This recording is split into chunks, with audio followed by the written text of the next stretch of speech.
Mayamu taramna ukjari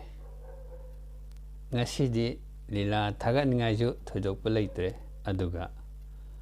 sanapo saba khotpa madusu ai thorang tawjahudre adubu ngasi se mayanga unaribasi karigino haragadi mama mapa ama oina angangsing ichasing khara warakpa pami adugi aina ngasi se mayanga unajabani kangla manungda arambai tengona makhoigi aningba pamba khara pangthokhraba matung madugi numidang du maktada jigo chada video amakhak viral oire ma'am यार वो आना मैं तो युम्बान में जाता है फिर मो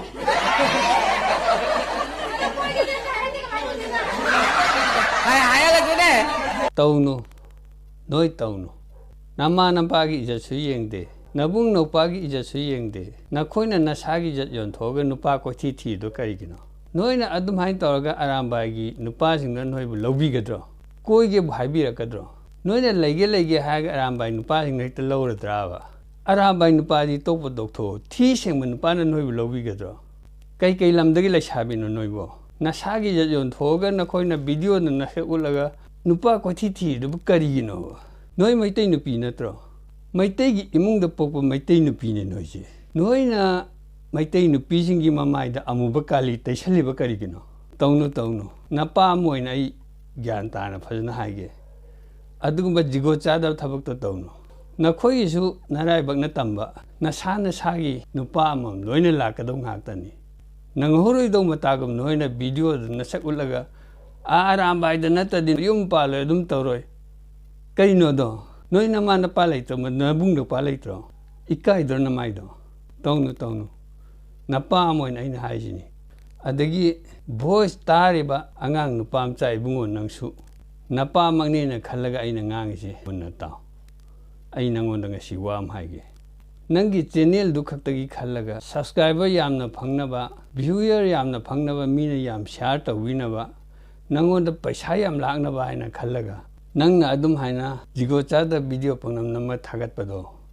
tawgano nangna lesabi dung duju ijat mangalle aduga migi sengna tawjariba arambai tengon busu miyam da lana uhannaba honare aduguma thabak ta tawgano video blog sembada nasa khaktagi khallaga adugumba niyom lanbu mongda blog semgano ko napa moina ina haisini kanada so akaiba piroido mongda blog semgadabani arambai tengon haise karamai tholakpano haibaje noi aikhoina loina gyan tarba ngaktani ngammagadi maitai khunaibu kanbiramge ngamdaga thawai thagi haibai wakhanda arambai tengon je tholakpani nakhoina arambai tengon gi ming sinaga seran toran tawba arambai tengon bu miyam da lan uhannaba thabak tawba madu tawgano nang arambai tengon yawba yawdabra yawrga su nang aina haigani napa moina yam thuna nang tu chak chagring amana cheng ko mangthoi haidana nang amana arambai yawrga arambai gi title je sokadaba arambai gi mingchat thigadaba arambai je mina thajaroidaba mong lei yam thuna arambai to nang arambai yawrgadi nangna nupi singdo arambai thajala hayani arambai na moida haibigadro arambai gi pakhang jingdo na moida haibigadro nangna ekta nangina khutta leibro arambai do arambai tengon cha sing inau sing na koidasu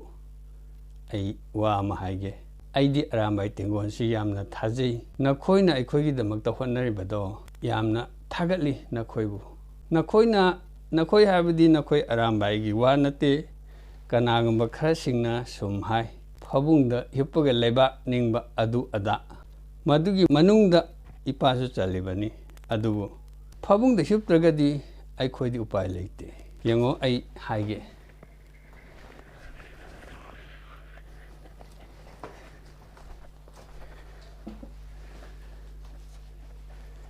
sigi peti apak paje si yawdragadi ai sorok chatpa ngamde khwang nai chahi matangi matungina aikhoidi nakhoigumna chenba chongbase ngamdre adugi damakta nakhoina tawbado aduda nakhoigi natungda ipana inba ngamdabani ipana nakhoigi chahi matangse oiramba taragadi aisu nakhoigi natung ilamgani aisu arambai yawramgani nakhoigi chahi matangse aikhoina amuna ꯐꯪꯉꯔꯣꯏ ꯍꯥꯏꯅ ꯈꯟꯕꯗ ꯑꯩꯈꯣꯏꯁꯤ ꯌꯥꯝꯅ ꯅꯨꯡꯉꯥꯏꯇ ꯐꯥꯎꯔꯤꯕꯅꯦ ꯑꯗꯨꯅ ꯅꯤꯌꯣꯝ ꯆꯨꯝꯅ ꯑꯗꯨꯝ ꯊꯕꯛ ꯇꯧ ꯑꯩꯗꯤ 100% ꯑꯔꯥꯝꯕꯥꯏ ꯇꯦꯡꯒꯣꯟꯁꯤ ꯊꯥꯖꯕ ꯊꯝꯃꯤ ꯑꯩꯒꯨꯝꯕ ꯀꯌꯥ ꯑꯃꯁꯨ ꯂꯩ ꯑꯔꯥꯝꯕꯥꯏ ꯇꯦꯡꯒꯣꯟꯕꯨ ꯊꯥꯖꯕ ꯃꯈꯣꯏꯅ ꯅꯈꯣꯏꯗ ꯊꯝꯃꯛꯏꯕ ꯊꯥꯖꯕꯗꯣ नखोइना मांगदनब होनगदबनी अदुगा अइना नखोइदा हाइनिंग अमा लै नखोइना करिगुंबा नखोइगे नानाय मीटिंग तौबा खोटबा अमा अमा अदुगी न तोंगाले अदु नतबदा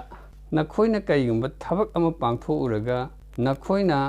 यूनिट हाइरंबदु तौगनु यूनिट हाइबि यादे मणिपुरदा अरामबाई तेंगोनजे अनी सुदी अमा खतनी खुदम ओइना कक्चिंगदा नखोइना अरामबाई 26 यूनिट हाइरंबदु याम लाले यूनिट ममिंग सुपन पनगनु पाना हाइजे अरामबाई ऐ अरामबाई नि हाइर लोय जमाने अरामबाई खुदिंग अरामबाई अमा खतनी लेबा अदु यूनिट खाइदोइ जिति करिगिनो हारगदी एरिया याम पाक चावबा मी मसिंग यामबा अदुना लीडर अमा खंगना पुबो ngमक्तबदगी यूनिट मथंग मथंग मचेत मचेत खाइदोगा लीडर मयाम हापगा लीडर मयाम जीना मतेक मतेक मागी ग्रुपिंग दु पुनबगी दमक्ता कंट्रोल तौनबगी दमक्ता यूनिट खाइदोकनी करिगुंबा नखोइना पांगथोकेना खनबा थबम पांगथोबा मतमदा आई अरामबाई यूनिट अदुगी मिनी 10 गी मिनी 5 गी मिनी हाइबो सुगाई हाइगनो आई अरामबाई नि हाइगा दुम थब पांगथो आई खोइजु खंगे नखोइना तौबदो चिंगोंग चिंगयादा नखोइना वारिबा अहिंग तुंबा फंगद्रिबा अखोई सिंथाने आई सामुंगना नखोइबु सिंथाने अदो नखोइना तौबगुम नमाना पा ओइबा अखोइसु युमदा अहिंग तुंबा नते इचासिंगदो कैदरंगनी हाइबसि वाखन खनबदा अखोइजु अहिंग तुंदे फाबुंगजे तिंखंगा चमाने अखोइना चिंगोंग चिंगयादा नखोइगी नतुंग इनबा ngamदे हाइदना नखोइना अखोइदे लाना खनगनो सुमाइना इचा मोइना इनाव मोइना अरामबाईगी आंगांगसिंगदा आइना सुम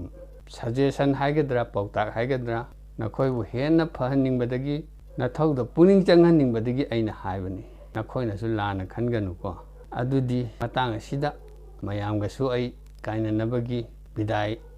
लौजरगे मथंगी ब्लॉग थागलक्ति भावगी ओइना बाय